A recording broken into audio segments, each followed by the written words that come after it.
Oui, non, ça n'a rien à voir avec mon rôle de chef d'orchestre, mais qu'un artiste est... De faire. Non, votre masque. Non. Qu'un Salut à toutes et à tous, Grégos le micro-papillon. Séquence incroyable de Jacques Attali. Et qu'est-ce Jacques a dit? Jacques a dit de remonter ton masque comme il te dirait de baisser ta culotte. L'homme qui murmure à l'oreille des présidents depuis Mitterrand. Un des membres de l'état profond en personne. Jacques est petit mais Jacques est grand. T'as son ombre sur tous les fonds d'écran. Lui, quand il ouvre son clap-mer, tu la fermes ou tu la fermes.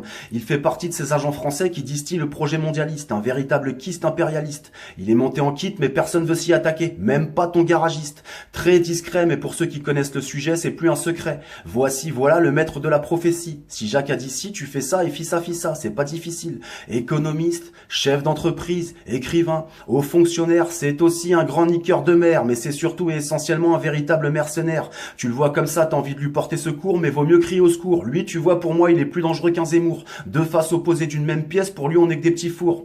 Participons aux réunions les plus secrètes comme celle du groupe Bilderberg, une des conférences qui réunit tout le pu que notre terre sécrète. Il fait partie de ceux qui régissent pour que nos présidents agissent. Partant de ce principe merdique, il est temps qu'on réagisse. Il voit la France comme un hôtel, lui, et nous sommes les serveurs et les femmes de chambre. Et de temps à autre, t'as des potes à lui comme DSK qui t'écartent les jambes. Tout est sous contrôle comme un projet MK Ultra de la classe dirigeante. Quand il te caresse le derrière, nous on le prend mal. Mais pour eux, c'est un peu comme foutre une pièce dans la tirelire. Il pense vraiment bien faire, il te la glisse, il attend encore un merci derrière.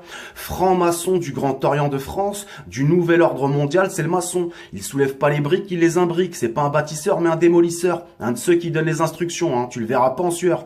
C'est pour ça que tous vos rappeurs rappent à la surface, mais pas en profondeur. On dirait une table basse, mais il est pas là pour prendre l'apéro. Avec sa tête de brille-glace, lui et ses comparses décident de qui tient le micro ou doit rester sur le carreau. Vas-y que je t'indique la direction artistique. Aristocratique et la vindicte, et elle est toute option. Lui, c'est du Gucci Fendi. Comparativement, sur une échelle, BHL, c'est du H&M. Il est à la société ce qu'un Nordal hollandais peut être aux enfants. Les présidents lui obéissent et nous obéissons au président. De là-haut, il te voit plus comme un résidu que comme un résident.